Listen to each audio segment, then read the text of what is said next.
Good evening, Mayor and Council. It is now 7 p.m. and we are live online. All right. Hey, everybody. So welcome. This is a workshop, and that means council does their homework out loud so everyone can hear it.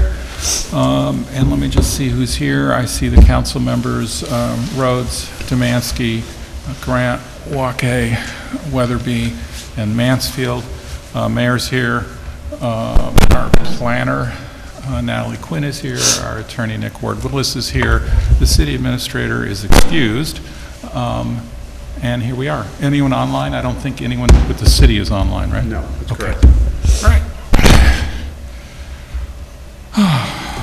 What do we got going? JC, you've come. Great. Okay, you're right on time. So we've got a couple of things we want to work through. One is we just want the Fishkill Avenue Concepts Committee to kind of present their final report, and then we can kind of share it with everyone. And I'll rely on JC and Natalie to figure out how you want to do that.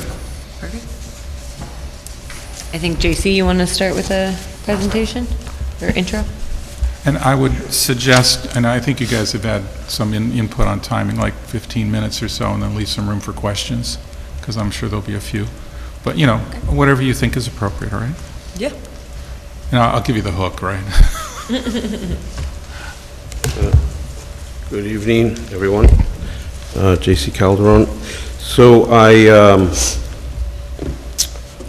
Ben said that he could post the presentation. We could just sort of give a skeletal information about what the report includes, and then hopefully people can, and the public can look at it on their own. I took the liberty of printing it, so that's pretty much the report. JC, just to confirm, are you looking for me to pull up the report? If you can, I have it on my laptop as well if you want. Are you going to give me specific pages to go to? It's a long report, so could you give me some guidance on where you want to go? Yeah, we could just go to the table of contents and then we'll take it from there. Just gonna.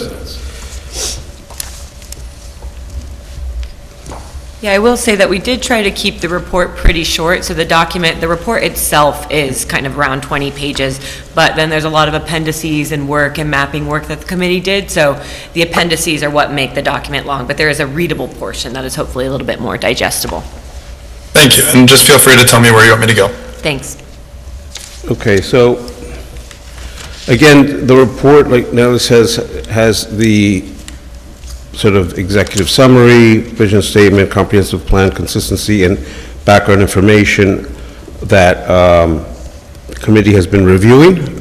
Just for the record, I think it's been almost 2 years to the day that the mayor's memo was established, so a few days under 2 years, so we've completed this project in less than 2 years. The report really, I hope people read the letter that I wrote and the vision statement that was written, and basically gives a sense of what we went over. If you could you zoom in, Ben?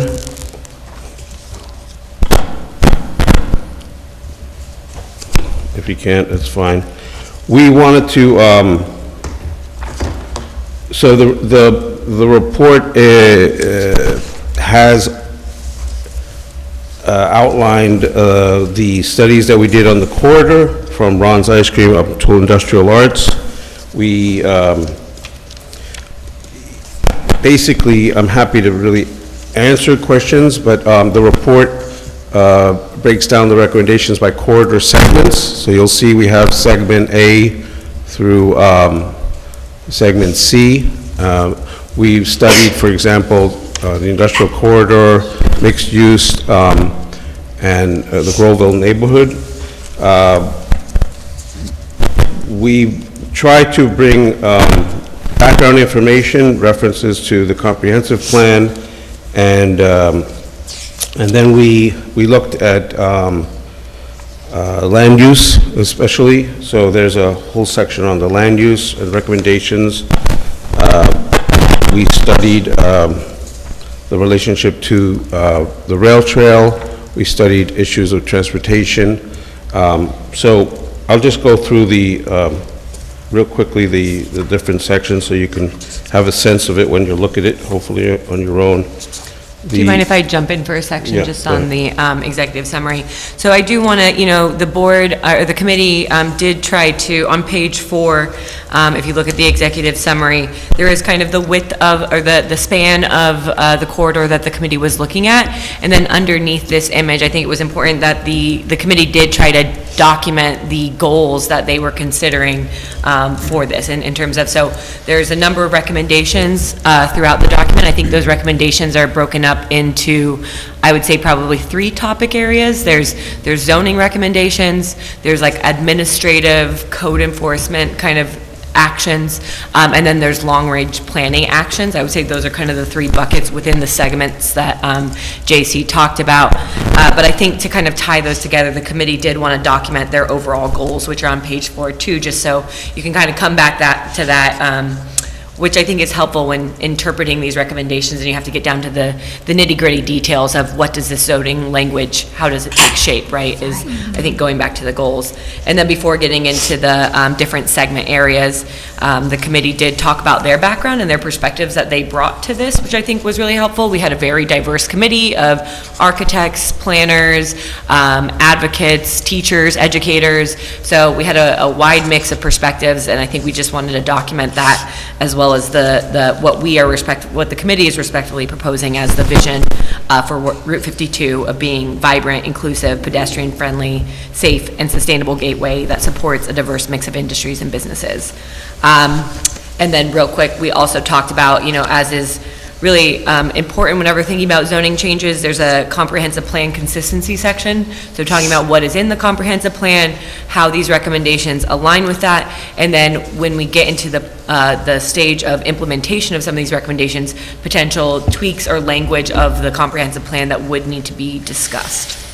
So I think that's kind of the intro portions of it, and then you get into the various segments. Like JC said, there's 3 geographical segments, which if you, Ben, if you can jump to page 28 of the PDF, there's a kind of color-coded land use map.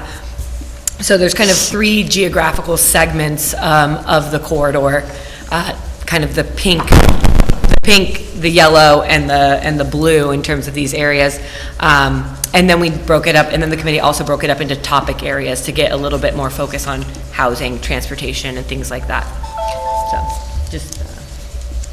Yeah, so industrial corridor was segment A, and we have recommendations and policies there. We bring the background. In every section, we sort of wanted to elaborate on the background as much as possible, and then we went into more specific recommendation policies. Mixed-use corridor was segment B,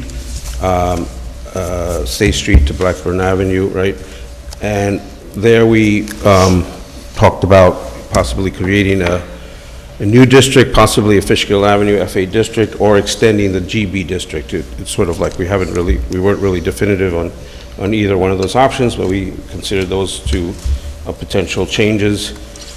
Section C, the Groveville neighborhood, was studied intensively for both its character and its historical value, and so we looked at the background there, and we made policies to propose perhaps a Groveville Historic District concept. That's one of the appendices. And so those are the 3 segments, and then we went into sort of topics, general topics so we sort of broke up the report into different categories. So we looked at housing in general, that's topic A, B, environment and open space, and then again, in each section we have a background and then recommendations and policies that you can see. We chose the topic of aesthetics for topic C, because that was sort of something that people obviously concerned with. Recommendations after background, same with D, the Hopewell Rail Trail. Sorry, JC, just real quick with C, I think what the committee talked a lot within there is kind of how to create more of a gateway so you know you've arrived in the city of Beacon. I think this is a corridor that many folks enter the city through, but wouldn't necessarily know when they're crossing over, and there is a signage, but I think the committee talked a lot about, A, its placement, maybe being a little bit outside, but also how that might be able to be expanded with a community that is known for arts and creativity, like, what could be done there to really kind of create a new corridor gateway. Yeah, I think that's also the first view you get of the mountain, too. I don't think you get it before you're either in Beacon or almost in Beacon. Oh, that's a cool idea to like play off of that too, yeah. Absolutely. Yeah, I mean, a quick fix, in my opinion, is that the sign to Beacon is not actually at the entrance of Beacon, and most people probably don't know that Beacon has already started when they're driving into Beacon. So perhaps indicating that Beacon begins at Prospect would be a nice thing. So topic D was the rail trail and the relationship of the rail trail. So we, again, tried to elaborate on the background, and then we...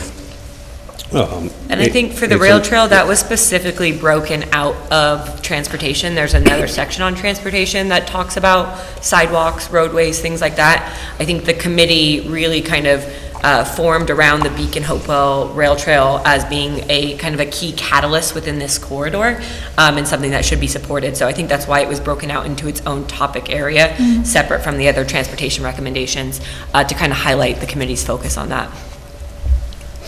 Yeah, and so we looked at possible upgrades on Delavan, Conklin, and so forth, reducing the number of curb cuts, and that was, looked in extensively, and so you could see all those recommendations on that topic. And then topic F was regional coordination. So we considered all the developments, like the downstate correctional facility, everything else that's going on in the area. We tried to consider the long-term connections to Fishkill in general that were happening. And so that's basically the report, and then we have basically, so that you could see, that's the report itself, and the remainder are the appendices A through I, which elaborate, some of it's just historical information about the committee, but some of it has to do with the workshops we did, the feedback from the community. We tried to be transparent and include all the, literally everything that we got from the community, so that it's preserved for the record. And then we have, so I'll just go quickly, the future land use map. That's the diagram that Natalie was referencing. That was something that we developed to talk about potential low-density uses, et cetera. The view shed map, which Molly just referenced, that was, we picked 3 views that we thought were important to be considerate of. Rail trail connections, we looked at potential rail trail connections that could be looked at in the future when the rail trail is there, including pocket parks, steps, and ramps that could then be utilized from actual locations that we studied. The right-of-way diagrams, we looked at that extensively, 12 different locations. We studied potential changes there based on existing conditions. And again, the concept for the Groveville Historic District, it's not technically a historic district, as you know, but there's some historical value to some of the buildings there. The connection to Matawayan is something that the city has invested in a lot over the last few years. Lankin Tully has studied that. We looked at it as well as a committee and made some suggestions for consideration that could modify that or expand on those ideas that were presented to the city. There's been a variety of alternatives, which you can see in the map. If you could go to that map, What page? then it's in Appendix F. I'm not sure what page that's on. 38. Appendix F. It's like, I'll pull it up, but give me a minute. yeah. So that is Appendix F, is a connection to Fishkill Avenue. Now in general, our focus was on the avenue, right? Again, from Ron's to Industrial Arts. But we saw, our purview was really beyond, on both sides of the avenue, up to Matawayan and up to the rail trail in general. So this was something that we didn't spend as much time on as we did other things, but it's great potential for a future connection to Mattawa to help ease the traffic to the schools. And that, I think, and also to create an incentive to the Camp Beacon site for future developers, because as you can see, the blue road leads straight to the Camp Beacon former correctional facility. Appendix G is just a summary of our public engagements. We did a big event in March at Industrial Arts, well attended. We got a lot of public comment, which we've preserved in here, so that's something that people hopefully can read. And We also did a number of pop-ups throughout the 2 years at businesses and Strawberry Festival and things like that as well. Yeah. yeah, so that was preserved in here. All the comments from the public are all in here as well, so the public can review those comments. And then we included the actual presentation that we did in March as well. And I think that's pretty much it. And then we also provided information on the committee members. So, I have at least one initial question and then a suggestion on the way the council moves forward with this. So, my question is, I'm a little bit surprised not to see a recommendation of like an affordable housing overlay zone, and I'm wondering if that was discussed, and if so, why it wasn't part of the recommendations.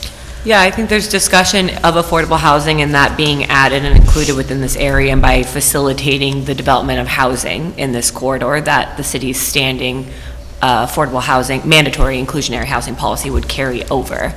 I guess it'd be helpful to know a little bit more why an overlay was felt necessary versus kind of like inclusionary housing policy woven within the code.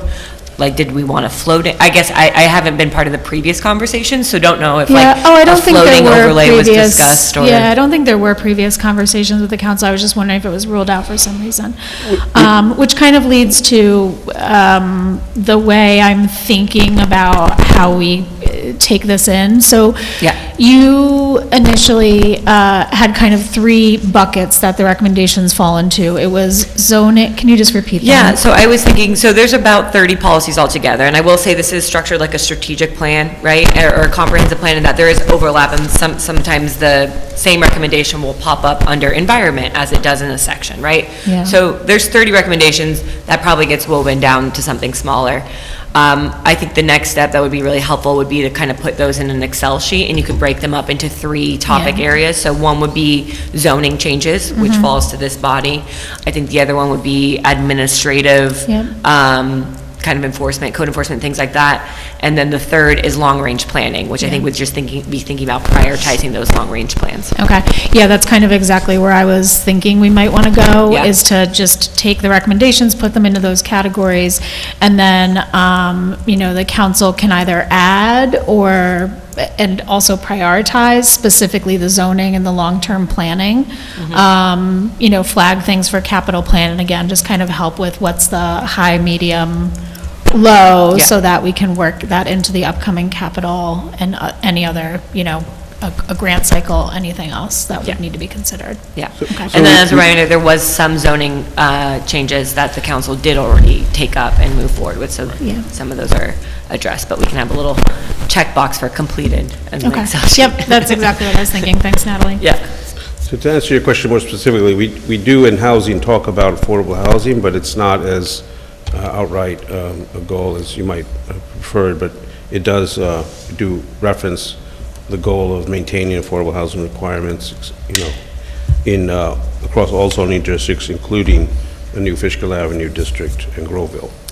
Okay. But And I think there was a lot of discussion within the committee too, in terms of whether it was application of the city's existing kind of inclusionary housing policy or modification of that. Yeah. And I think what was eventually ended on is continuation of that made the most of the existing policy, and making sure highlighting its application here made the most sense because this is a newer district, and you'll see within the recommendations, there's a lot of other kind of requirements put on development here in terms of access way to the Greenway Trail, access points to the rail trail, provision of sidewalks where they don't exist on the creek side. So I think what the committee talked a lot about is when you're adding, these community benefits onto these projects, that they didn't think it was necessarily appropriate this time based on where we were studying Yeah.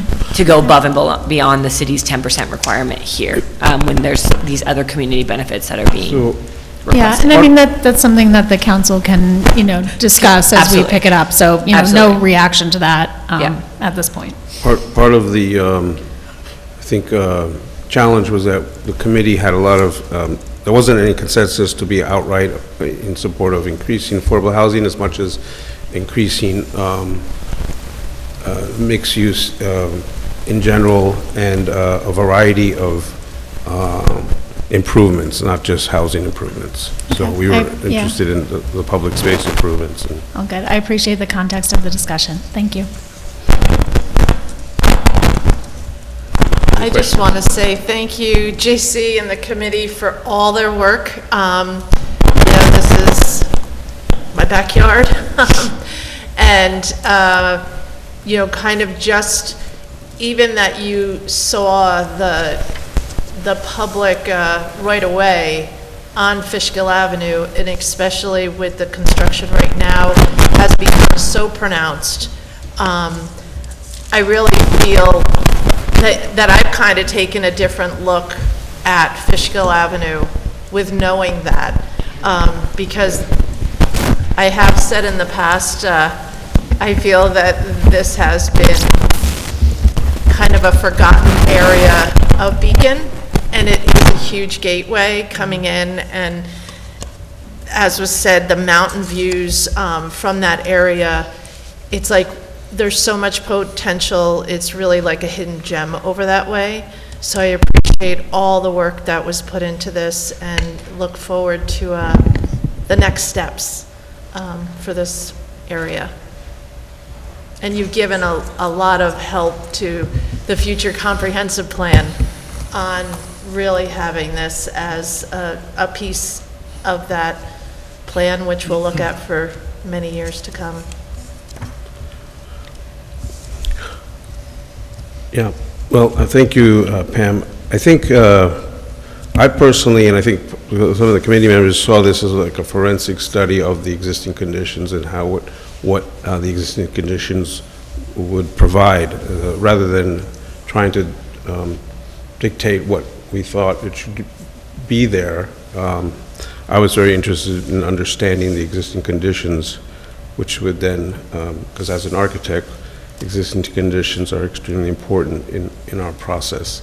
So I think the city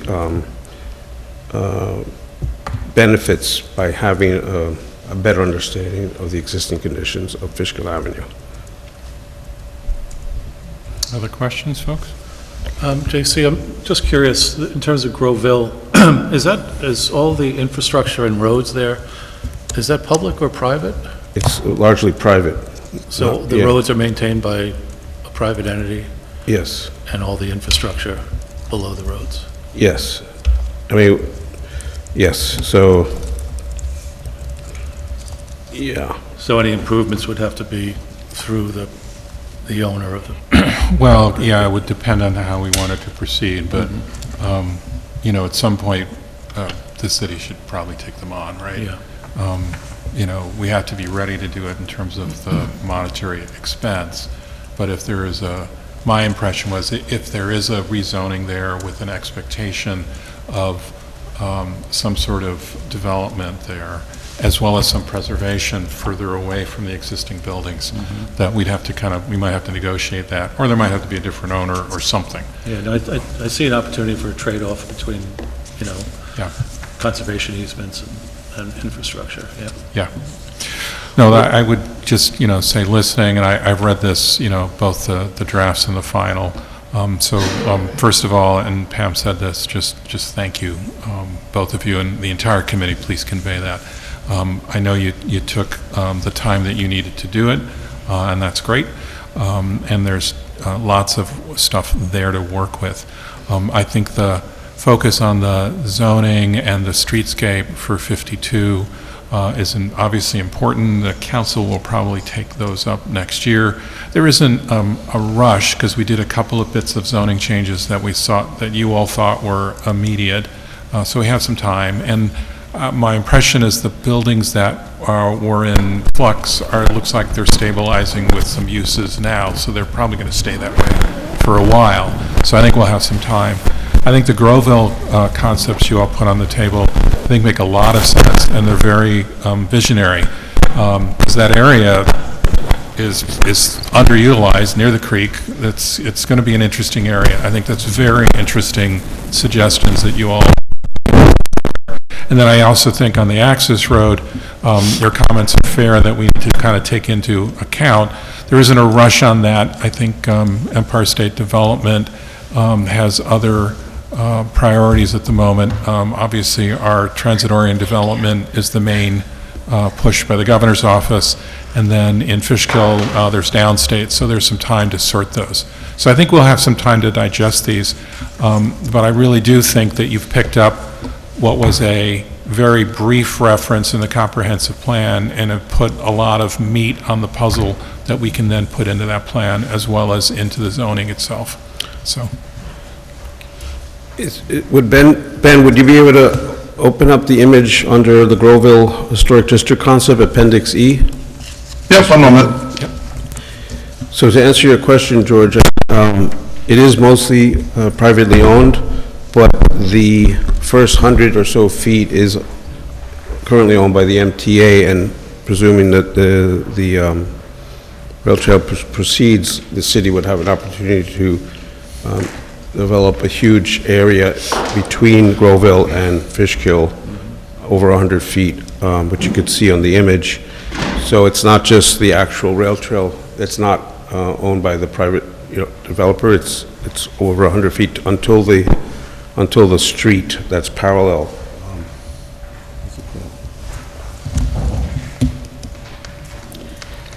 Yeah, Lydia Drive. Well, not that one, but you could sort of see there as well. But when you enter Groville on Mill, that first 100 or so feet, more than 100 feet is open. And if you could, you'll see on our Appendix C, we proposed potentially 2 pocket parks as areas to connect the rail trail and Fishkill, potentially develop some kind of space for the intersection of rail trail. But in between those 2 pocket parks, it's all owned by the MTA, and that could potentially be something the city could utilize without dealing with the private owner. Thank you. Yeah, just like others have said, I really appreciate the time and the effort that both of you and the committee put into this, and it sounds like I kind of want some clarity if the next steps that that Amber and Natalie were talking about in terms of the list, if it makes sense for the current council to do a review of that in more detail, or if that waits until the new council. I personally, one of the things that I wouldn't have thought that view sheds would be a thing that I would think about, but I think particularly in this area, and I think in terms of, and I guess it came up too as we'll talk about the transit district later on, that kind of preserving what is unique about Beacon in certain areas, and the view in that area is what makes it, and that might actually make sense to do at least in conjunction, if not before, figuring out what are then the buildings and the parks and the other things that go in the spaces that are not view sheds, if that makes sense. And so that's something that I don't assume that we would actually get to the detail of view sheds before I leave council, but just wanted to put that forth as a thought that I had that hadn't really occurred to me until I was reading this and thinking about the best order of operations to get to what we eventually want the goal to be.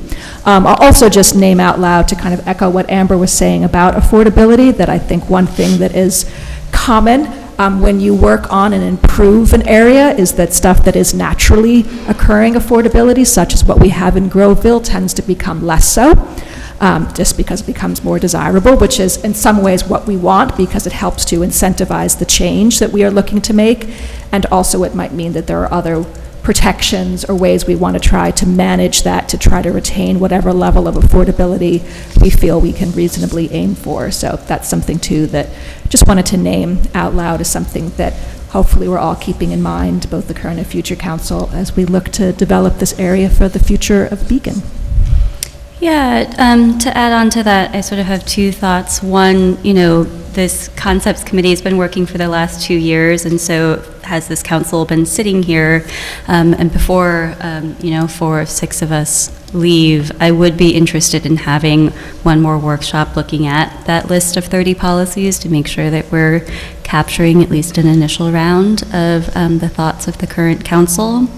And, it doesn't have to be belabored, but appreciate that, all 6 of us have been thinking about this for quite some time as well. And I did want to confirm that in terms of looking at that list of 30 policies, not necessarily which ones are most important, but if there are any that are more urgent than others, knowing that, the incorporation of some of these policies may take many years. Yeah. I think one thing that came up, I think two that I'll just speak of that I feel like the committee talked about a lot, and then JC, I don't know if you have others. I think one is zoning, and maybe one is a little bit more long-range planning. And so the zoning one was really about kind of, and we saw this with 2 of the recent proposals that have come before the planning board, is, the creek side of the street does not have sidewalks. There's kind of this, and what's happened with some developments is the planning board stuck between, do we require the developers to provide sidewalks on their parcel, or are they land banking, or are they like sidewalk banking some space, or are we having them do it in the public right away? So there's been this like thought between of what the planning board should be doing right now to kind of preserve the ability to do some consistent pedestrian amenities along that corridor. So I think that comes up in the mixed-use district as a recommendation for the zoning. And I think that's something a little bit, though, even if the full zoning recommendations are not adopted, it's like, how should the planning board be thinking about that now with the current zoning when these applications come along? The other thing that I think is more of a long-range planning that got brought up, not only by committee members, but many of the public, members of the public, is the crossing at Mill Street. And if that is going to be the rail trail, that is the rail trail at grade there, and that like intersection right now with the light, many folks who spoke desired some kind of improvement there for pedestrian visibility and things like that. And then even more so if that does become a rail trail, right? If that is going to become the rail trail on the crossing, how do we manage that where you're going to have bikes, pedestrians, vehicles all kind of converging in this area? So I think that was just identified as a pinch point or a point of interest. So I would say those are 2 that I think got talked about a lot. I don't know if you had others. Well, the pedestrian access was an important goal, creating a safe space for pedestrians, not just cars. And of course, the community spoke a lot about the bicycle access. That was a big thing that many people in the community spoke here about. So we took all those considerations into effect.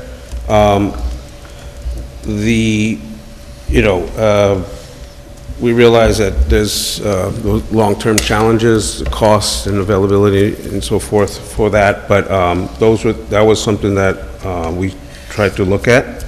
The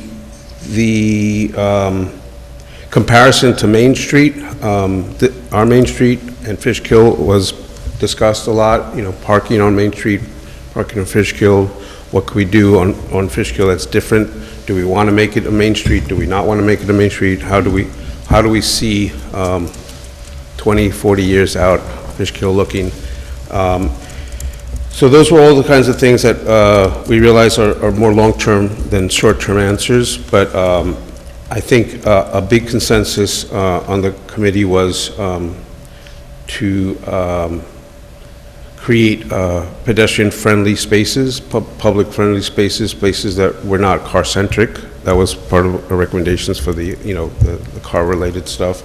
And we want to, and we try it here, I think, to recommend things that will encourage more pedestrian use of the space, which would, naturally a second sidewalk would do, by definition, right? So we advocate for a second sidewalk.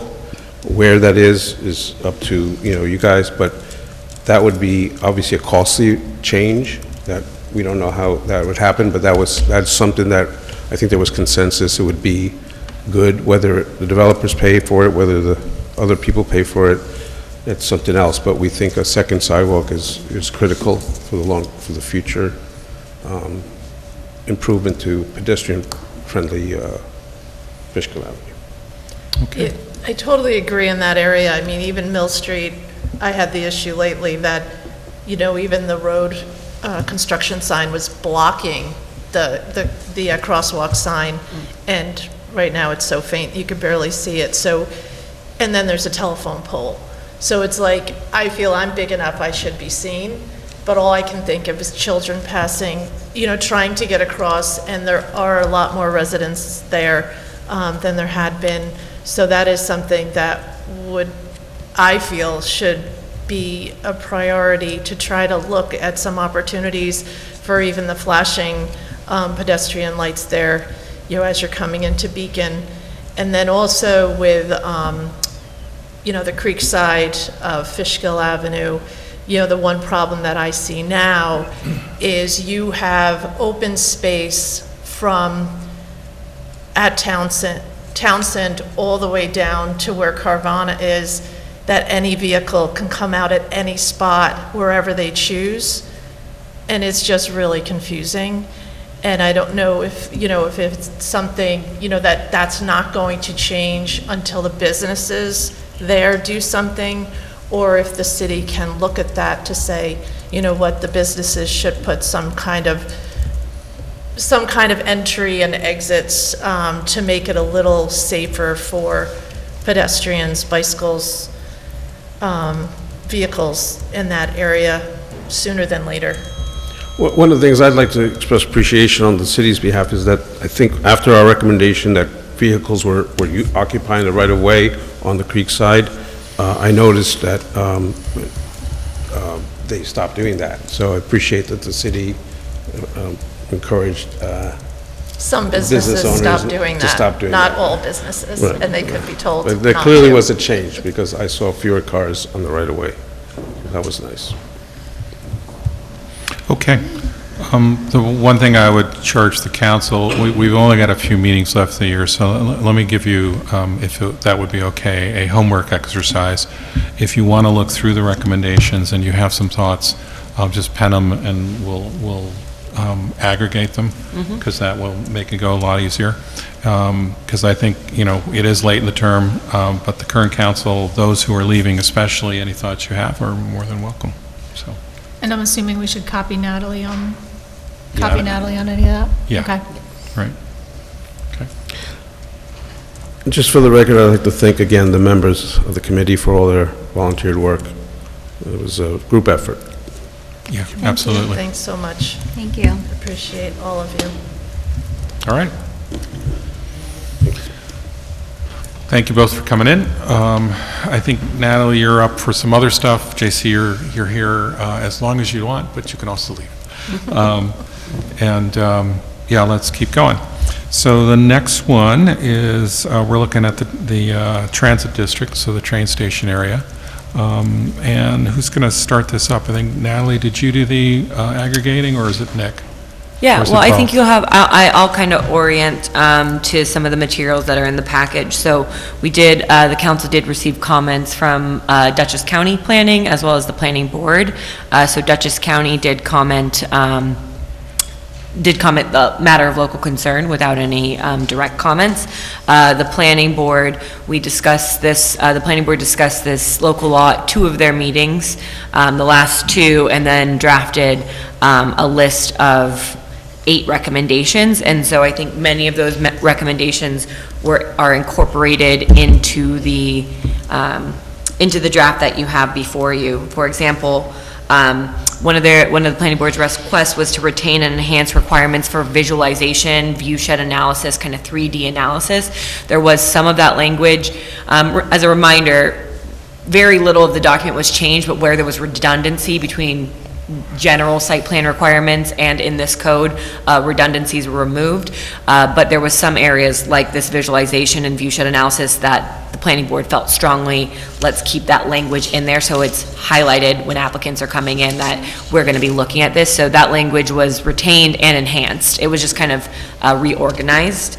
There was some additional language because of the sensitivity of the waterfront area with lighting and impacts of lighting on kind of the natural environment of the river.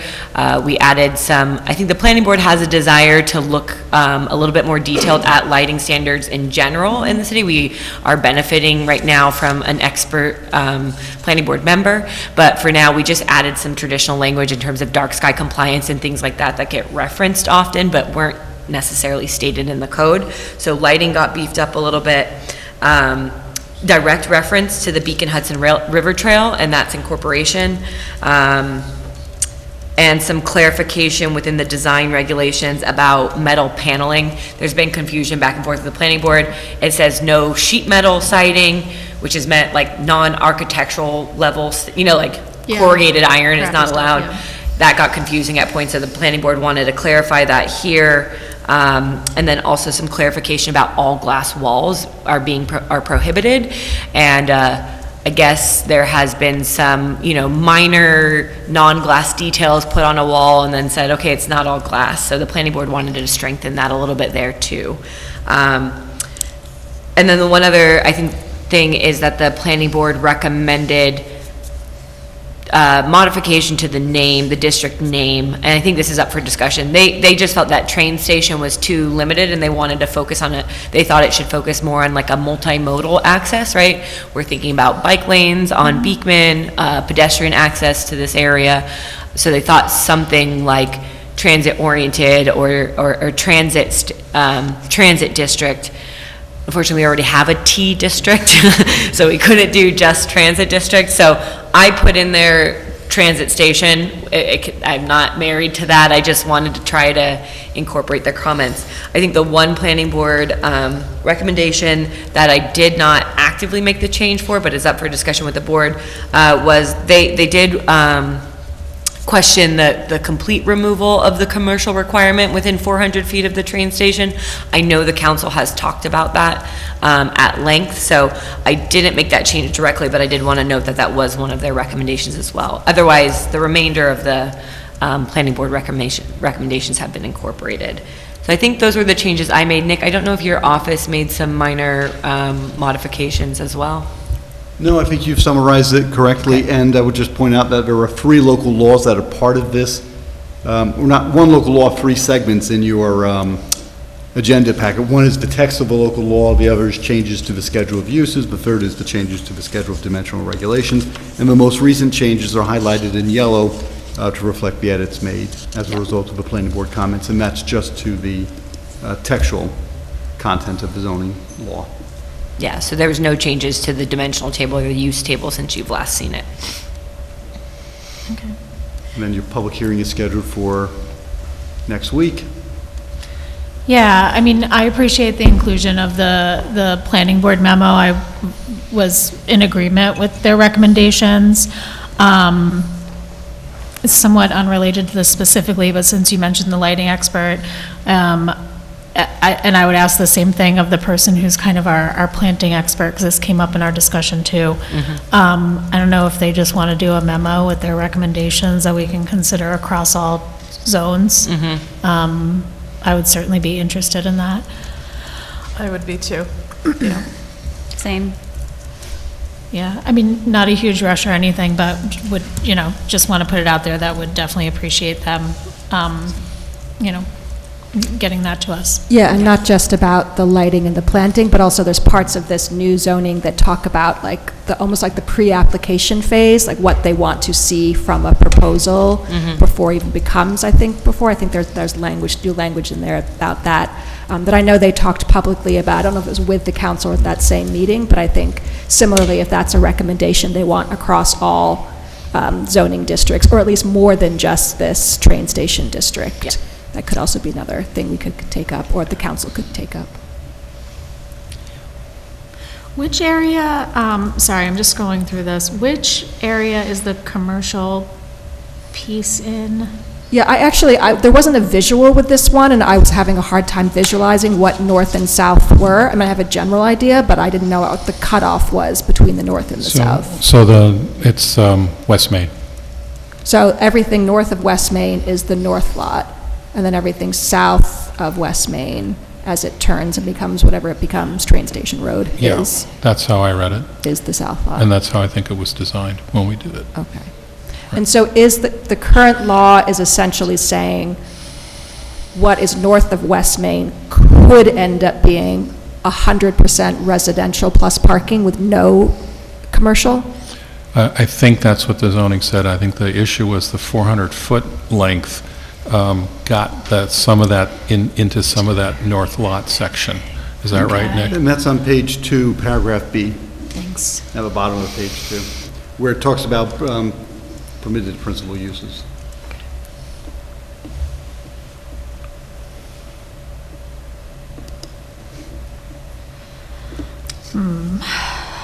So that 400-foot rule still pertains, or this local law would remove it? This local law would remove it. Okay. Doesn't mean a developer Right. can't put it in, Couldn't it's just do not it. required. It's that it is not, yeah. So again, it could be that they're like, you know what, just a parking lot and all residential for the north lot. Yes, That would be an as of right if we pass the law as it is now. correct. Great, thank you. One thing I think we need to be careful on, this is not a greenway section, first of all, and in our greenway master plan, there's no reference to anywhere in here. The zoning requires access, and I think you've got language for that, for road, pedestrian, bike, and that also is required by Metro North that it be adjacent to the tracks, and that's how the zoning sits. I just want to be cautious that by adding the words Beacon, Hudson, River Trail, that we're not somehow creating a secondary requirement on top of the initial requirement that sits in the zoning, right? And that this can be met by the access road directly adjacent to the tracks, available to, bikes, pedestrians, hikers, etc. The trail, the document that is the Beacon Hudson River Trail study document, which is not part of our Greenway Master Plan, actually presupposes it's in a different location. So I think we need to be careful that while we can reference any kind of access, we just don't want to create this somehow we have to do two sets of requirements in a very narrow space, which already is tight. And this is the language in subdivision A on page 16. Yes. In yellow. And so I had tried to capture that with respect to the concepts, with noting that the concepts are being applied to this district and were not expressly applied to this district, shall apply the principles in the concepts. Yeah. Probably should say to the extent applicable and not duplicative. Something like that. I just want to be cautious. I think I see where you were going with it, but I think we just need to be cautious there. Because the actual description of where that would be is up in the hillside, and all the public access is down next to the tracks, right? Right. And, understandably, right, when you're doing a design where there's nothing there, you have no idea, and whatever. But now there's very clear where the access is going to be.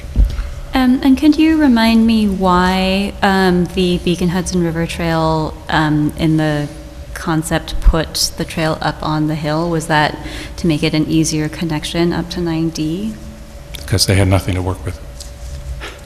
Right? Okay. Right, then the zoning was in place, just nobody looked at it. Right? Because the zoning was very clear at the time that the access was going to be both road and pedestrian directly adjacent to the tracks.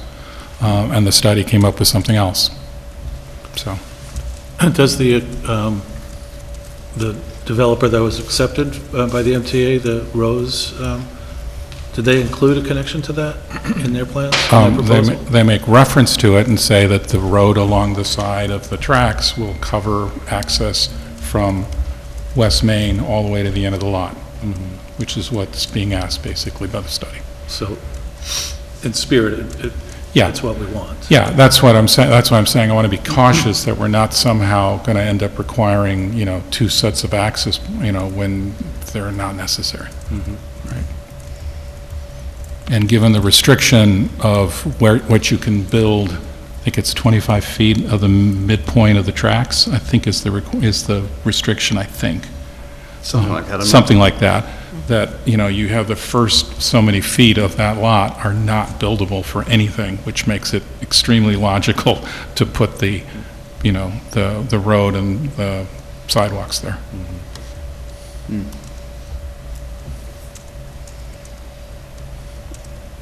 Okay, that's all I had.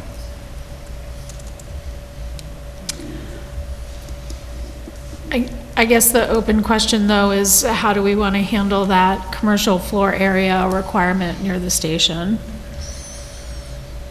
So the 400 feet is being pulled, is that how we did it? Yeah. Correct. Well, I'm okay leaving the north lot open. I think that was the design of the zoning, right, was to be very specific right around the platform, because the assumption was that the development on the south lot was going to build up and create a platform so that access to the tracks would be from above as opposed to the horrible underground access. And in that section, the zoning talks about, an entry space and, appropriate, access. And that's where the commercial piece was. My understanding was we were trying to, leave it open-ended on the north lot. I don't think we have to require it unless you all think we should. Businesses may have a different view, I don't know. Right?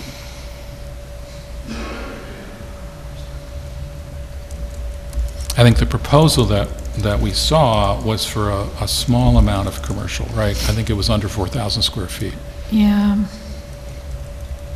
And it's where the proposal lies, and again, we shouldn't be looking at that, we should be doing zoning, was very close to West Main, right, which would make a lot of sense, because West Main will still be an entry point for vehicles and, for everyone to come into the station.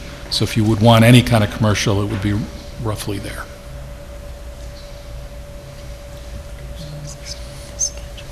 Just out of curiosity, whatever we draft here, does the MTA, are they obliged to follow it? They're not obliged to, Right. right, but they've said to us very consistently they will. Okay. Of course, their RFPs went out with what they were at the time, but I don't think modest changes are an issue at all. But we have, our leverage being, we provide the infrastructure and the police and fire and so on. Yeah, I think we have some bargaining, position for both sides, right? So I think we have some room.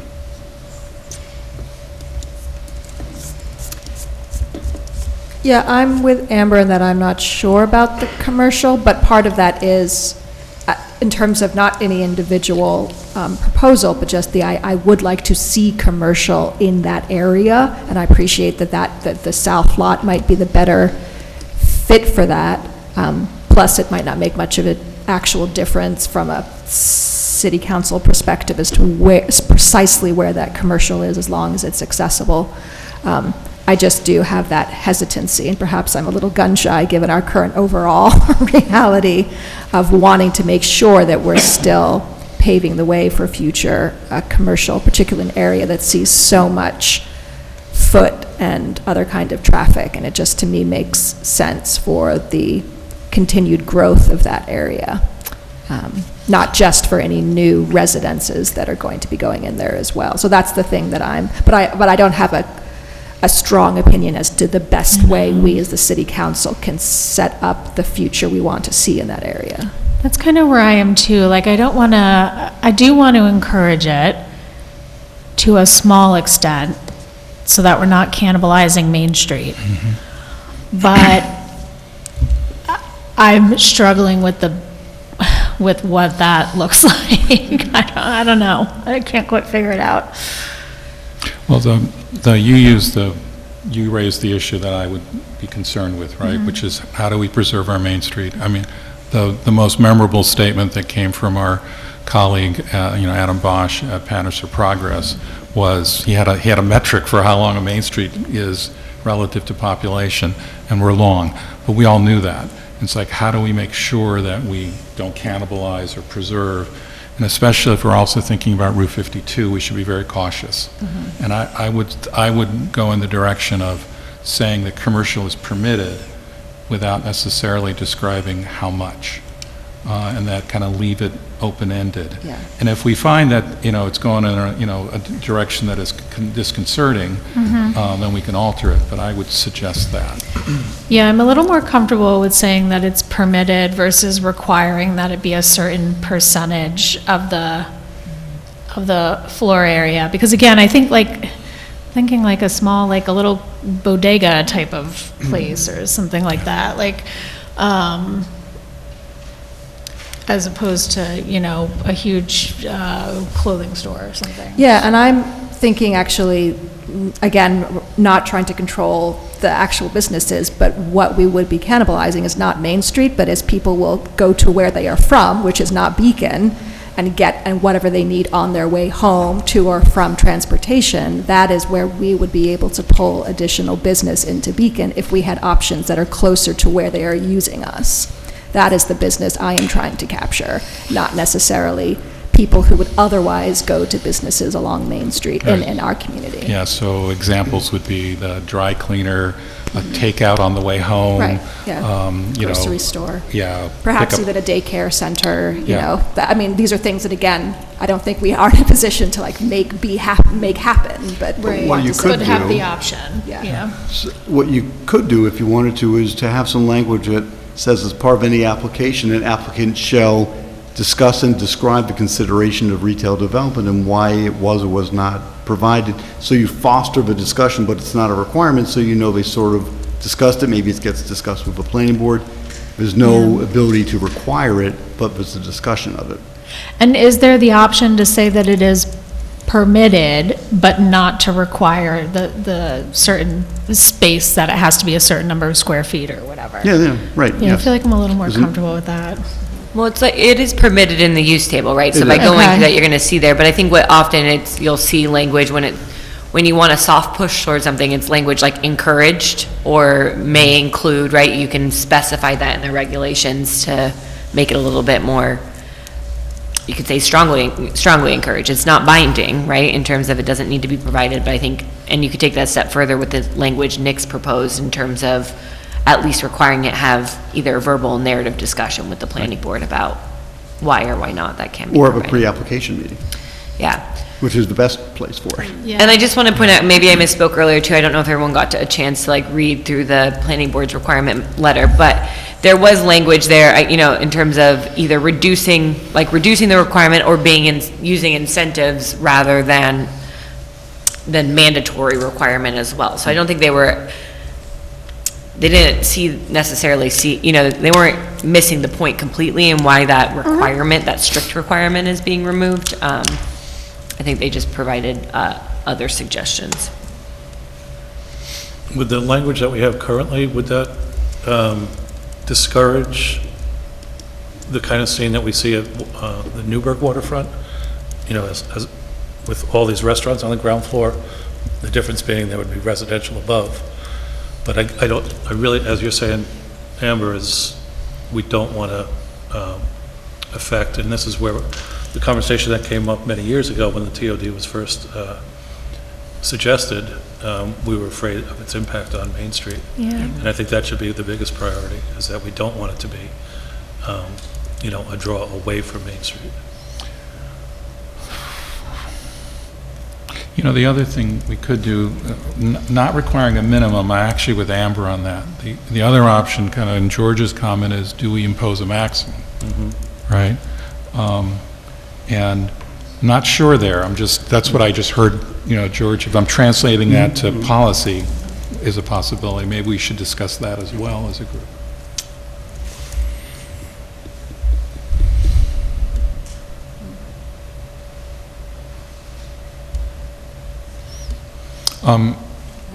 If we're picking, and again, let me suggest, let's stick with Amber's approach and the idea that, that there's a pre-discussion that it's required to discuss that. And maybe that covers it. I think we're raising some concerns, but I'm not, I'm not sure that it amounts to a specific requirement or lack of thereof, so. Should consider commercial space and be included in pre-conversations. Right. Yeah, no, Natalie and I can develop that language. With that, And do you want the maximum language? what do people think? I'm not feeling we need to be, that's prescriptive in a different way. I think more the encouraging the conversation is more where I would go, just because the language is general, like what they're going to build and the height and the buildings, possible multiple on different lots, particularly on the south lot, that, I think just having the discussion of what might work. Could we, I'm imagining the planning board saying, okay, what do you want us to discuss? And I'm wondering if it would be worthwhile for us to at least articulate a version of our interest in what kind of commercial we're looking for. We're saying that we don't want to cannibalize Main Street. I'm compelled by Molly's argument that we do want to cannibalize the businesses at other stations along Metro Services North. to commuters who use Beacon facilities. But knowing those two things at least, I'm curious, Natalie or Nick, if you have any language to suggest that would articulate better for the planning board. Maybe related to that too, I'm curious about this recommendation for incentives. It was mentioned briefly, but is there a precedent? Is there some, from my education, what kind of incentives have been used or would be considered for this to? Yeah, I think whenever you're talking about incentives in zoning, it is typically density and height, which I think there'd be limitations on that in here because the height has been so specifically outlined. I'd have to look a little bit more closely to see if I don't think there's a density limitation either. So I'd have to think about what other incentives you could include in here, but the planning board didn't name any specifically. They just thought they understood the reason for removing a mandatory requirement. But if you want certain uses and maybe you were going to highlight, kind of transit adjacent or quick neighborhood commercial or quick kind of service uses, if you're going to encourage something like that, if they are provided, an applicant could get XYZ incentive, but I don't have those crafted right now and what those would be. Yeah, for curiosity, maybe for continuing related conversation from what we might have later too, I'm particularly curious, as I mentioned last time when we were talking about a different development, and you mentioned that there could be, family supportive commercial. And I'm generally concerned about the development patterns that we have with vacancy and types of buildings that are not family encouraging, which, interesting article came out today in Vox about what cities are doing and not doing in terms of encouraging long-term family residents and the amount of turnover and how that affects the tax base. So I am particularly curious about that aspect of it in terms of types of businesses to encourage. That would, I think, induce the vacancy, the occupancy of those places. Other thoughts? I just wanted to pick up on a conversation that we started over email. The difference between a daycare center and a private school or nursery school, like one is allowed in this new proposed district, or the current iteration and in the new proposed one, and the other one is not permitted. And I just wanted to see if there was any knowledge about why the private school or nursery school was not permitted. I don't have any knowledge as to why it's not permitted. I don't know, Natalie, if you have any thoughts from a planning perspective, why you would have a distinction between the two? Not if daycare facility is permitted.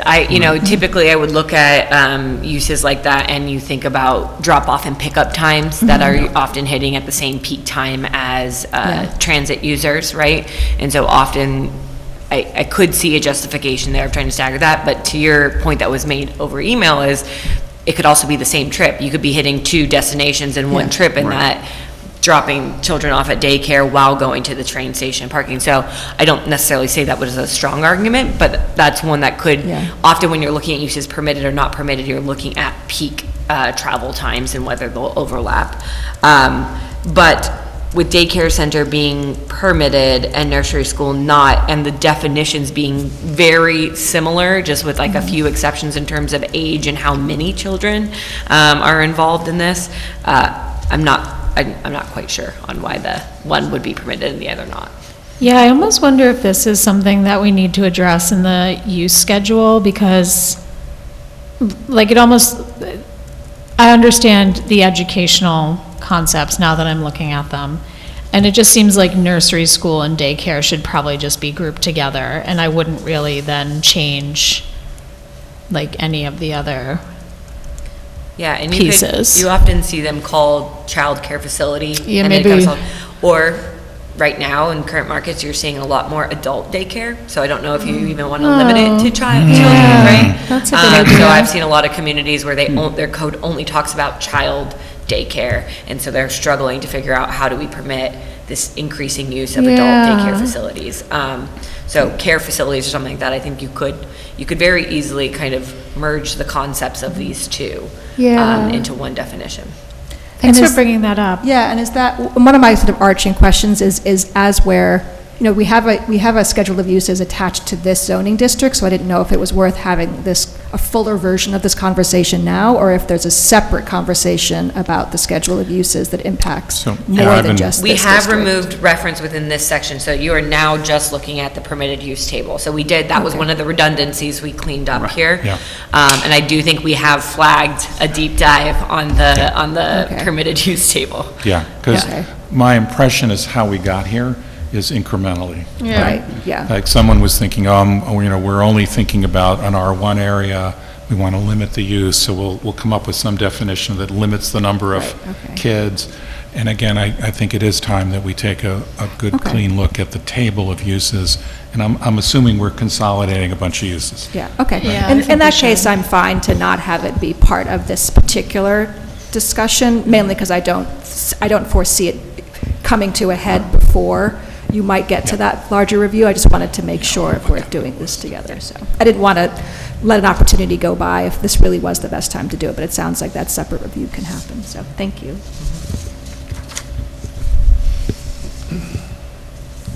And I will share my public comment as a private citizen when it comes out.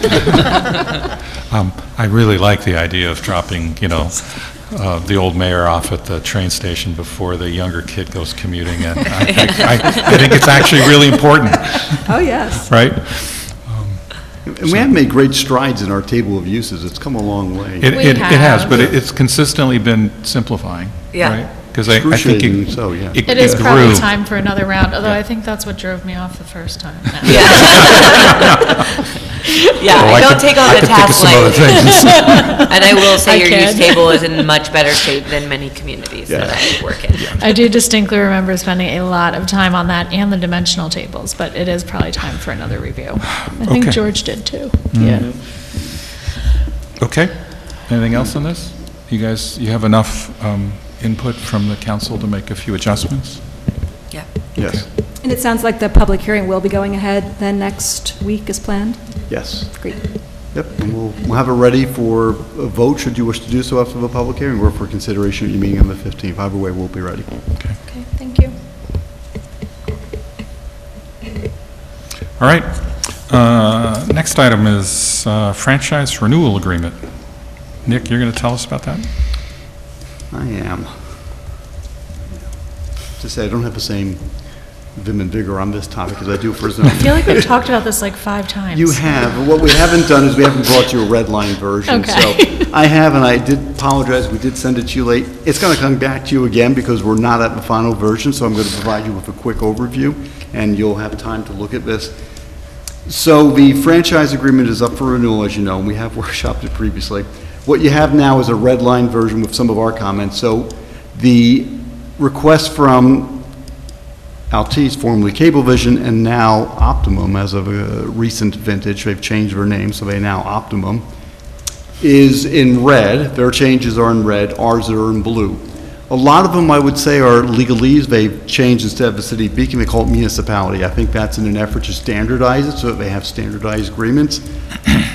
I've accepted those because that's fine if it makes it easier and we're getting uniform throughout, and that helps our review and subsequent iterations with other communities. You'll see what we've added in blue are just, again, definitions that we've seen in other agreements that we think make the language clearer. We've rejected some of their changes as well. What I would suggest is take a look at this when you have a moment, and I'll prepare a memo for you that highlights what we believe to be the substantive changes that you should focus on if they're not resolved, and I'll give you an overview memo that sort of goes through and talks about some of the changes that we've made.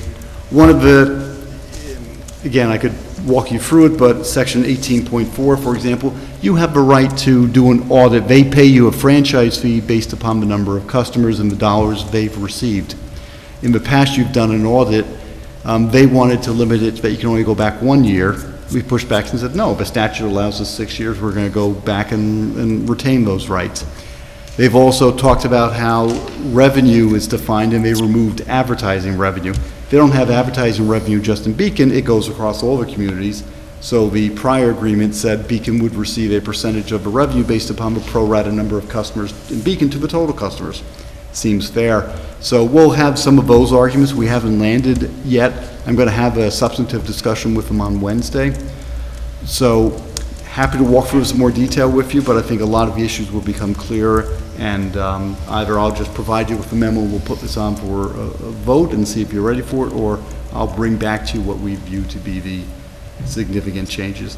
In some of their efforts to streamline it from their perspective, they've removed some language. For example, they don't want to have the obligation to extend service to new subdivisions that come into the community.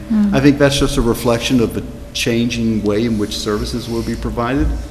I think you still want to require that because although you don't have too many subdivisions, you do have the occasional one, and your subdivisions aren't mile-long roads or half miles, so it's more manageable. So I think it should be appropriate for them to still connect those and provide cable services to those new homes. Yeah, I guess my inclination is, you are still in discussion with them about Yes. this? Yeah, I'd rather just talk about, like, once you're done with discussion, what do we need to know about this? As Okay. opposed to, like, continuing to discuss while you're also in the process of negotiating. Seems a little redundant to me. Understood, yeah. No, Thank you for your efforts. No, look, we'd asked because we want to try to get this done by December 3rd when it expires. Under the law, it continues as long as we're in good faith negotiations.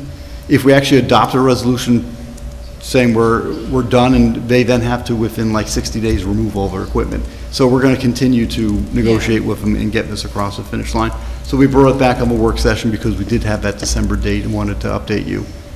But we'll get this to what we consider to be a finished product, identify any issues for your consideration, and then get it ready for a vote. All right. The one thing that I was just thinking on the municipal buildings, and I'm just throwing this out there and everybody can be like, that's stupid. Is there any need for cable in the Welcome Center or at Memorial Park in one of the buildings at all? I don't know. I'll discuss that with Ben and Pete, who have been leading our discussions at the staff level on this. I'll ask. We did do a review of all the buildings, made sure we added the new firehouse, but we did not discuss the Welcome Center or Memorial. Yeah, because that's what I was looking at, it, you know, kind of all the things, and I'm like, hey, why not, you know, the Welcome Center, and there are buildings on Memorial Park. It would be really great to have all of our meetings just playing nonstop in the Welcome Center. I think that would be like a really great way for people to Drive them out. You can watch the parade, you know? I'm kidding. It is the end of the year. Okay, so we will, we'll keep you updated. All right. Okay, and then the next one is a discussion of the concept plan at 248. Nick, you want to introduce this, and then looks like we've got, someone else to. Yes, thank you, Mayor. So just to frame the discussion, the council has previously determined, and we'll put this in a formal resolution that you can consider at your probably meeting on the 15th, that the residential, the non-residential, the commercial required component was not feasible for this project, and you'd identified that more housing and also more BMR housing was a significant public benefit. So the discussion becomes, what does that look like? And before the applicant puts together a concept plan and before this gets sent to the planning board, the thought was, let's get some consensus from the city council as to the, how comfortable you are with the density of the number of units and also the bulk of the building. So at the last meeting, the applicant had presented a schematic sketch. There was a discussion that the council was interested in seeing what the concept looked like with 136 units that was proposed into 2 new buildings. And the applicant is now prepared to provide you with some renderings of that, addressing you what it would look like from the view sheds, from Tyrone Avenue, and then the council should give them some discussion, some, direction on that, whether you like it, don't like it, need to see it reduced, or it's fine as it is. I've also provided for the council's benefit, I don't know if it necessarily needs to be discussed tonight, but the 2 key criteria, set of criteria that are in the Fishkill Creek Development Code. And so that would be that's in your packet, talking about the development design standards and what you look at when you're considering a concept plan. So with that, I know the applicant's representative is here. I'll leave it to them to walk you through their proposal. Thank you, Nick. So Jay Blumenfeld for the applicant. I brought with me Alex, who I'll introduce in a minute. He's our architect on the project, but just to follow up from the last meeting, the direction we were given was to focus on the higher density side of the equation and try to see how things shake out at 200 units, which is what we presented last time. And since 2 weeks ago, Alex and his team, as well as Chris Lapine with Labella, he had a planning board meeting tonight, so he couldn't make it, but Chris and Alex and their respective teams worked hard on figuring out all the aspects of how to put together the 200-unit concept. And I'll just touch on a few things in regard to the civil, and we put together a little bit of a presentation that we'll share with you. But in terms of the civil, we looked at, on the civil engineering side, sewer, stormwater, the domestic water supply. When we did the preliminary calculations, or when I should say Labella did the preliminary calculations, the response was that everything seemed to work. We had enough capacity for 200 units in all those regards. In terms of traffic, which was brought up last time, so the traffic engineer actually was with Creighton Manning previously, actually works with Labella now. Frank, his first name's Frank, I'm not remembering his last name, but thank you.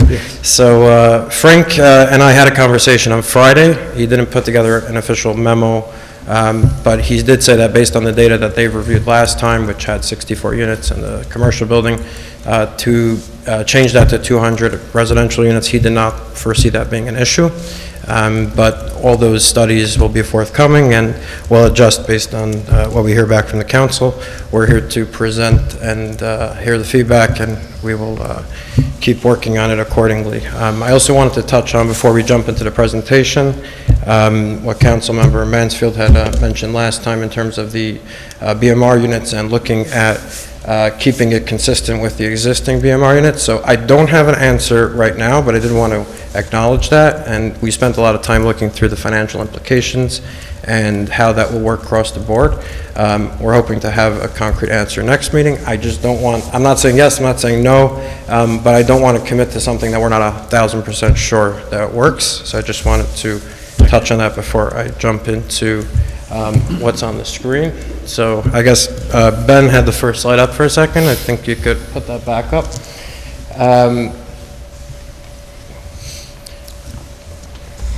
There we go. Thanks, Ben. And so, I'm sorry to interrupt, but and these slides will be placed into the agenda packet tomorrow when Ben has a moment, so that we can then make these available as well. Okay, so there was a mention previously in terms of the historical use, so we figured that when we're putting together this presentation, we'll just jump way back to the Tuck Industries site and how it was. And just to give context to the site, we took all the structures that were previously on the site. I overlaid Arno Drive on it so you could see what the current road, how it lays out, and all those red highlighted items are obviously all the previous structures that show a little bit of the massing. I highlighted the dam in green down there to give a little more context as well. And what you see here is pretty much the development site in question. There's more to the site north of this that's not shown, but that's all the Greenway Trail. And one thing that I will note as well, and Ben, you could switch to the next slide, which is okay, so the next slide, this one, and we could stay on this for a second, and the following one as well, you'll see is pictures of how the old factory buildings were. You'll notice that they're right up against the track, and they're actually built at grade with the track. Between the remediation that was done on the site, which removed a lot of contaminated fill, as well as earth movement that we did as part of the site plan before we finished 200, 300, a lot of earth was moved up north that created the Greenway Trail that brings the grade from the building's current grade to Walcott. So we actually lowered the building substantially from where this building was. Ben, the next picture as well just shows it from a different angle. So these three first slides were just meant to give a little context to what was there, and then we could fast forward to the present, which the next slide is a drone image of what is there today. That's building 200 and 300, and this is just taken from the creek side to give a little context for how the buildings lay out on the site, including the Greenway Trail, which you can see in front of it, and shows clearly the parking garage, 3 levels of residential on top of it, and a little part of the mill that used to be there still remains. The next slide goes to the actual development site that we're talking about today, and as we mentioned on the last meeting, this site that you see that's disturbed where the trailers are above that retaining wall is essentially the site in question. Obviously, you have the foundation of Building 100 that exists to the southern end. And just to point out as well, all the grading is done for whichever version that we end up building. You have all the grading in place, and the Greenway Trail is already graded and is in between the retaining wall that you see and the silt fence, which is that black fence. If we go to the next slide, it gives you, I think, a bird's eye view straight over. And again, this is essentially the complete area that's in question at this point. To the right of the image that you don't see is the current entrance to the garage, and the foundation obviously on the left, which you could see is fully graded and built. The last slide before I hand it over to Alex, the next slide, is the same image, but it's taken obviously from the southern part of the site, and I think it's a good segue to Alex actually, because Ben, I don't know if you could zoom in a little bit closer to the garage area, and I'll give it over to Alex. It's okay either way. Yeah, perfect. So as you can see, the garage entrance, so we have a private road called Arno Drive with all the parking that exists right now, and current tenants go in through the garage entrance, which is on the south of the building, and has the 3 layers of residential on top of it. And I'll let Alex take over and go to his design. Alex Blakely is a Hudson Valley native who has been working on this site for years. I don't know exactly how many years, and I will let him take over. Thanks. So I'm just going to briefly describe what our intention is architecturally. Who's controlling the slide? Ben's in there. You can just tell him. Okay, so Ben, if we could go to the next slide, please. So our intention is essentially to continue the architectural theme heading south with 2 additional buildings, which would be effectively of the same height as the existing or as-built condition that you just saw in the previous slides. Architecturally, we would continue the theme with the same articulated rhythm, the same architectural elements, including the burgundy brick cladding, the divided windows. We would provide, as we did with the first two buildings, openings between the buildings for visual and pedestrian penetration. We are also showing a community pool, private pool for the development. Our intention is to continue the Greenway Trail at the creek side of the development, and the parking, which is presently at grade and at cellar level, would also continue through to what we're calling Building 100B. Is that what we're calling it here? Yeah. What else Can I can I ask say? a clarifying question on the parking? There seems to be a lot of parking on this site. Is it actually truly needed under Building 100B? What we're providing is required for Okay. the most part. So it's not over the it's meeting the requirements of the zoning? I believe we're right at the requirement, aren't we? 232, but what, okay. Okay, all right, thanks. Next slide, please, sorry. So this is shown from the west side, axonometric. If you could continue, please. A little bit more articulated in this axonometric rendering. Continue, please. Again, from the creek side. So again, I wanted to just reiterate that the effective height of these new, the additionally proposed buildings would be the same as those of the buildings 200 and 300, which are already built. Next slide, please. This is a schematic elevation that we put together so that one can see the heights of the buildings in respect to each other. One can see that the height remains effectively the same as seen from Tioronda Avenue, but we've also dashed in the contour of Tioronda Avenue to give you an idea of what the effective height is as one perceives from Tioronda Avenue. And that really ranges, is about, well, ranging from where we were with the building 300, almost at grade. In other words, a couple feet above the grade level at Tioronda, to approximately 3 stories at building 100A. And then, of course, we have some bulkheads which penetrate that height. Next slide, please. And this is a rendering that we put together which shows a view from Tioronda Avenue looking straight ahead at buildings 100A and 100B. Is that the last slide? One more slide. One more slide. This is a rendering showing a view close up to the building. Again, the articulation, the intention of architecturally is to continue the same theme architecturally with the existing buildings, the ones that have just been completed, with some minor variations. For example, you can see on this rendering that we have added some, for example, Juliet balconies, and the rhythm is broken a little bit differently on these two buildings.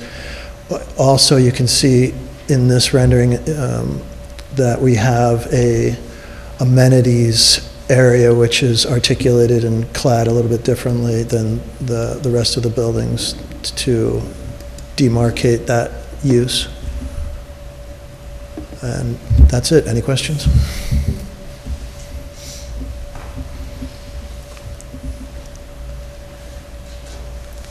The original building, 100, how many stories was that supposed to be or approved for?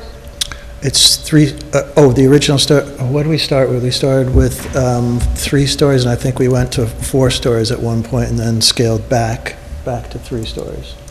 So we were, yeah. Come on up. Just to clarify, so there was an approved site plan for 3 stories above the cellar level. because the cellar level was always considered just 3 above. Technically, it was 4 active usable stories.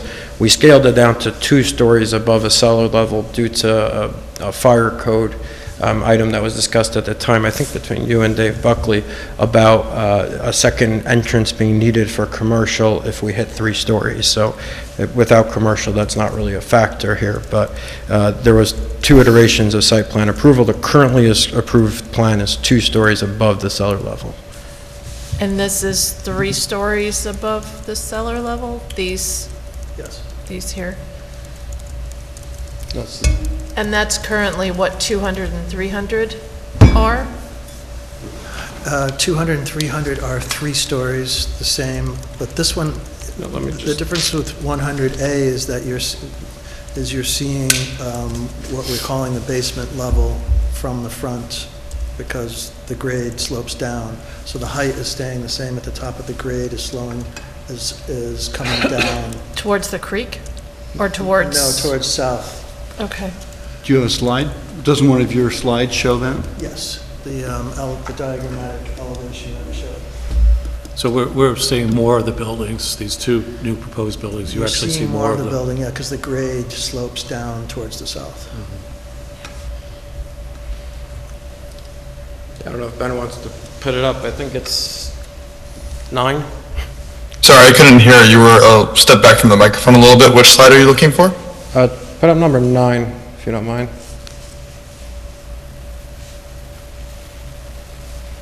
Yeah, it's the schematic. It's the one, Ben, that showed the grade of the building. Back up. Had a cross-section. Yeah, you're almost there. This one? No, keep going. No, you're going the wrong way. I think that one shows it fine. It was one with the There was one that had a dotted line. cross-section. The cross-section, got it. Sorry. This one? That one. Yes. If you can zoom in.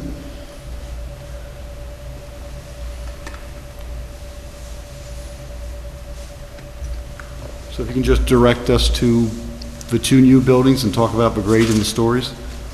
You want to go up there? I'm sorry, I was supposed to bring a pointer. That's my bad. Here you're seeing that grade, which, this heavy line is a section cut right in front of the building.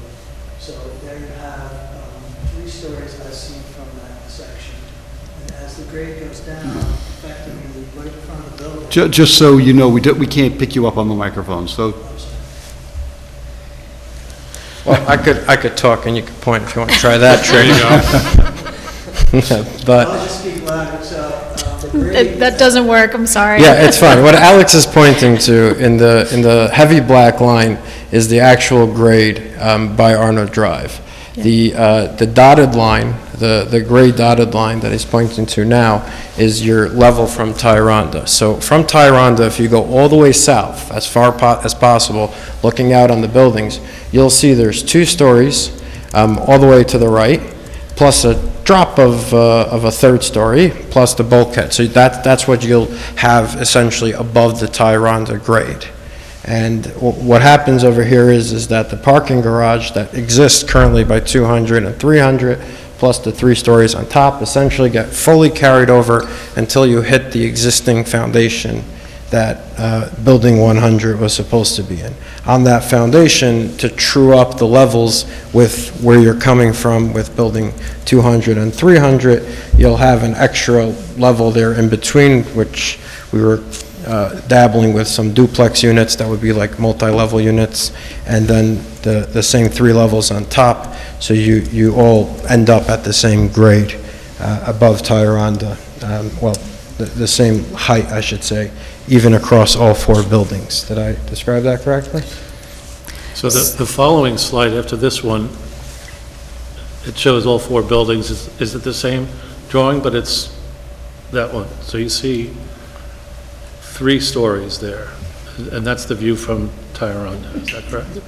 Well, you're seeing 4, Almost first 4. you're looking down from Tyranda, so, you're looking down the slope. So the buildings are sitting lower in the grade, and you do see effectively at grade there, almost 4 stories.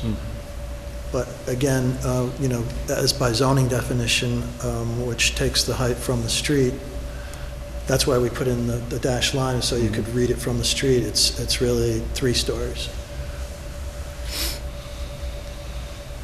Yeah, and that's just to clarify also, this is, Alex had to work with what I gave him. I took this picture on my phone, and he superimposed the buildings based on the metrics that he had.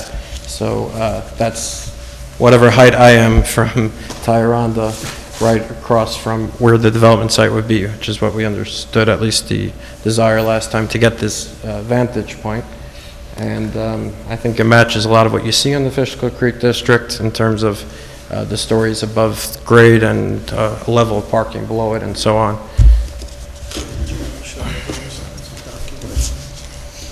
Yeah, if it's...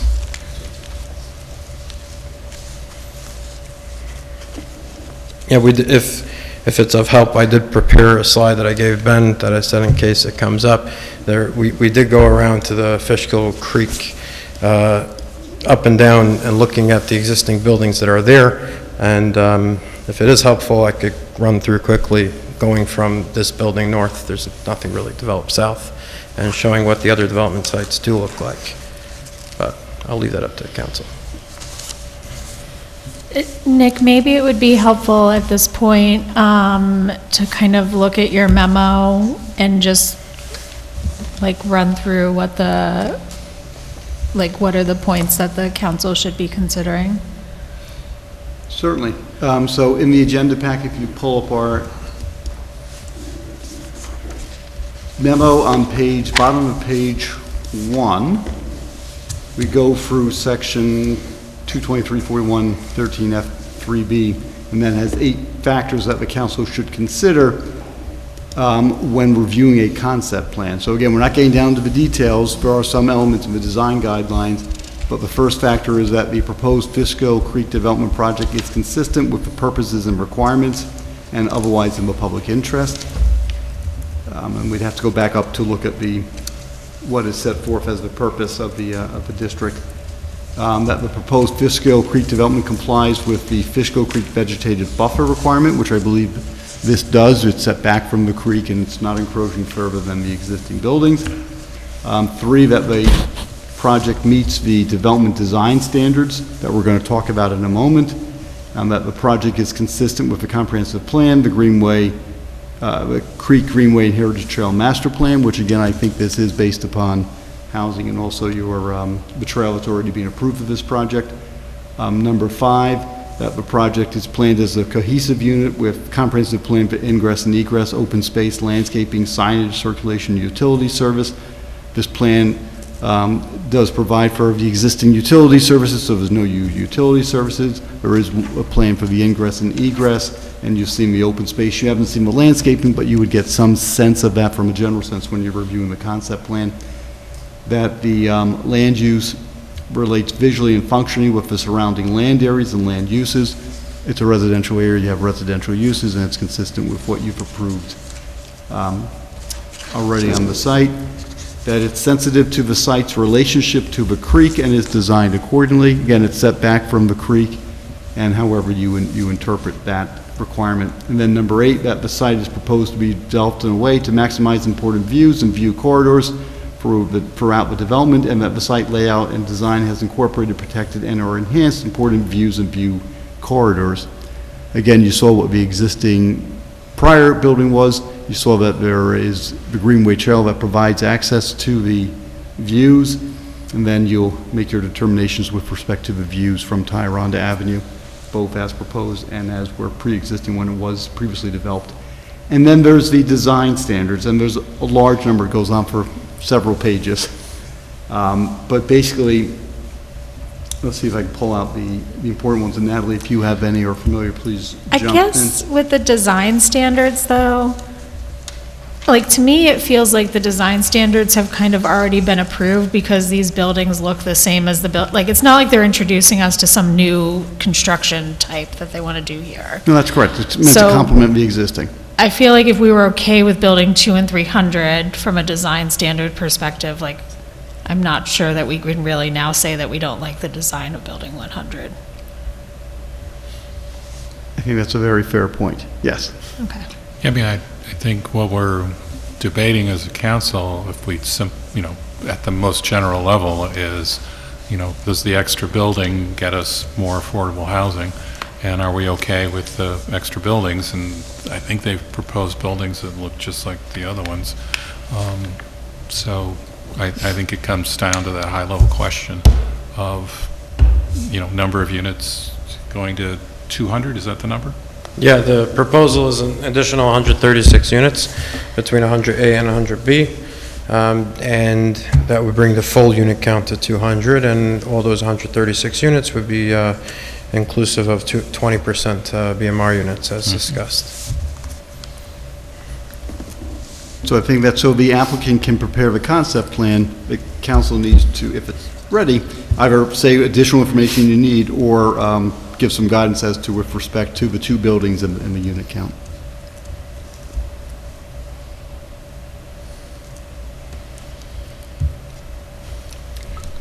Do you know yet what type of units the additional units would be? I know last time we approved the variation, there was kind of talk about, is it one bedroom, studio, two bedroom? Is that something have you gotten that level of detail?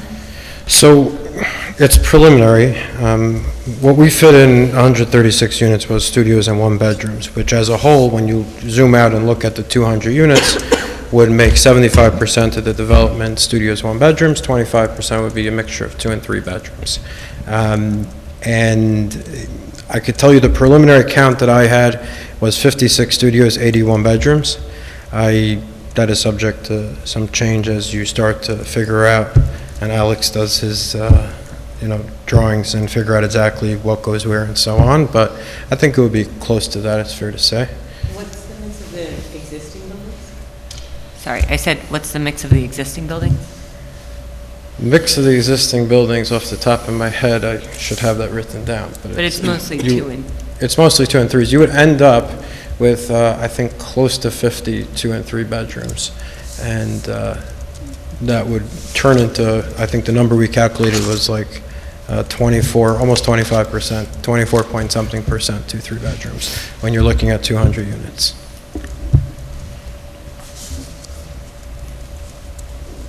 25% 3 bedrooms? A mixture Or of 2 and bedroom? 3, yeah.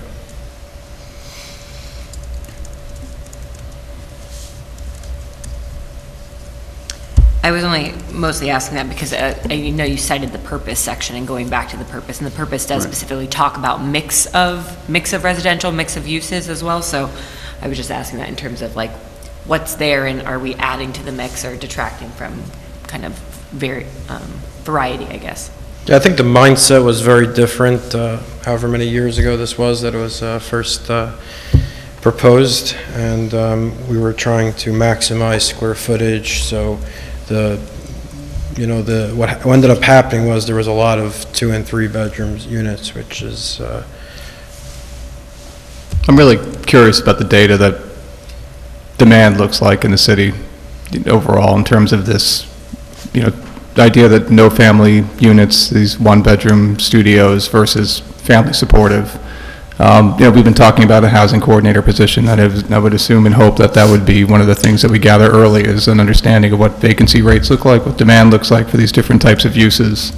And I'd just be very concerned, from what I'm seeing in trends about the turnover and the lack of housing of sufficient size to support families. And so it's one thing I'd throw into the mix is if we're not going to talk about a mixed use and how we could have some kind of commercial facility to support maybe even those families, that we really try to address the needs that the city has. And I'd feel like I'm guessing in the dark if I was to support any kind of concept that wasn't informed by some data.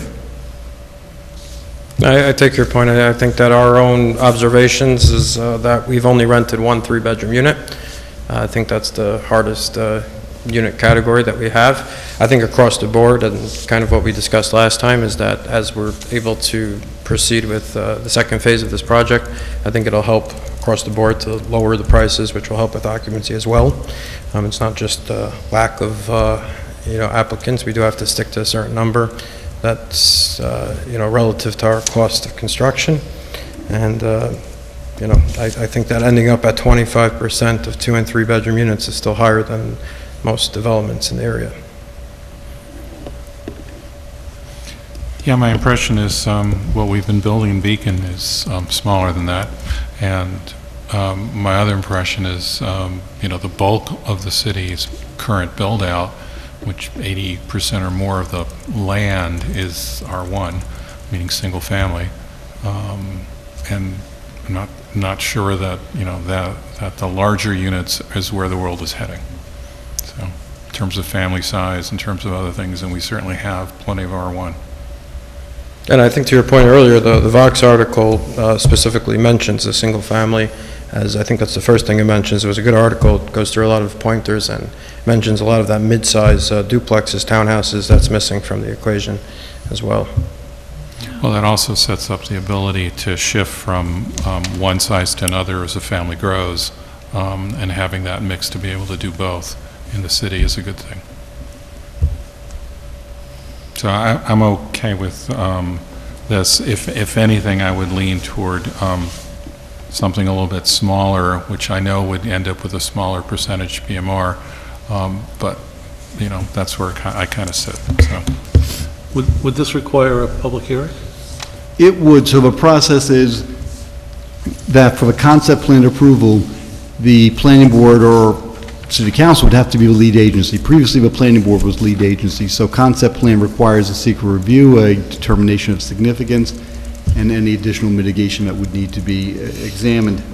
It will require comments from the planning board as well as from the county planning department, and then a public hearing on the concept plan before this board, before you make your vote. Once you approve the concept plan, then it goes to the planning board for site plan approval, where there's a public hearing on the site plan. So you would have the ability to hear from the public on your concept plan before you consider it.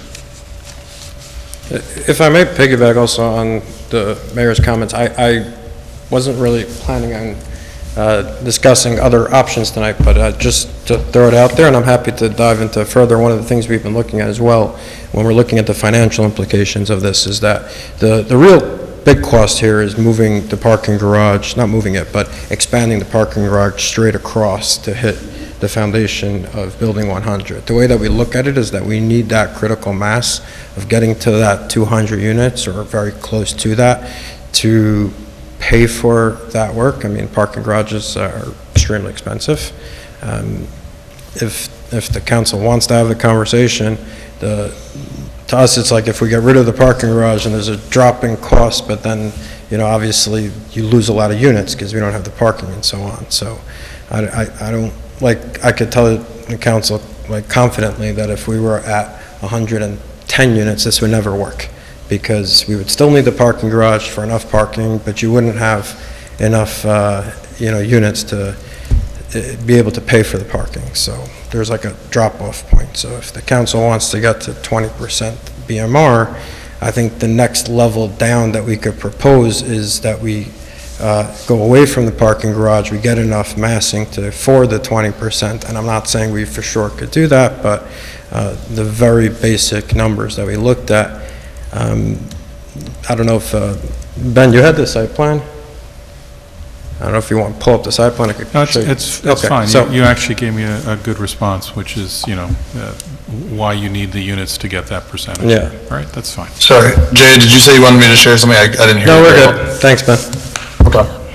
So in terms of what the council needs to, I guess, decide in terms of next steps, we're not looking at the concept plan right now, right? They still have to Correct. develop the concept plan, but we need to provide some assurance that you're not going to go and spin your wheels on something and then come back and we're going to say go pound sand. I think that's right. So it's the two buildings and the number of units in the general Percentage. sense, yes.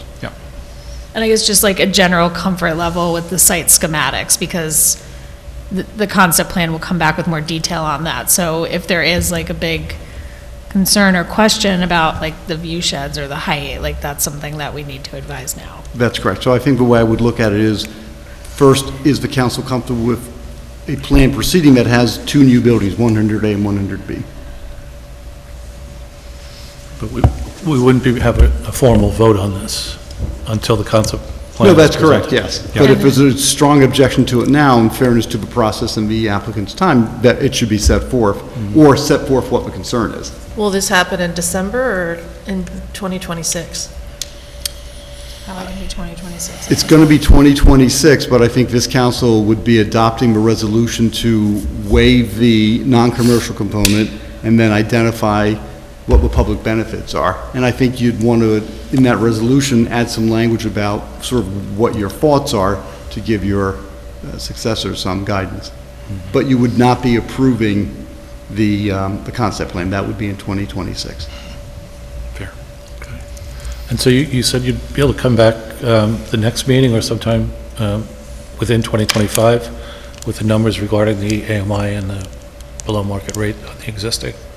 Yes, you know, we're going to take what comes out of this meeting and continue working on the architectural side, which, you know, in terms of the shell and massing, I think Alex got pretty far with it. And on the civil side, they're working on all the checklist items that come with the concept plan, the actual site plan, looking at the utilities and updated EAF and an overall review of how it fits in. So we definitely, part of that is, a big part of that on our side is the financial implications and how that works with that, so yes.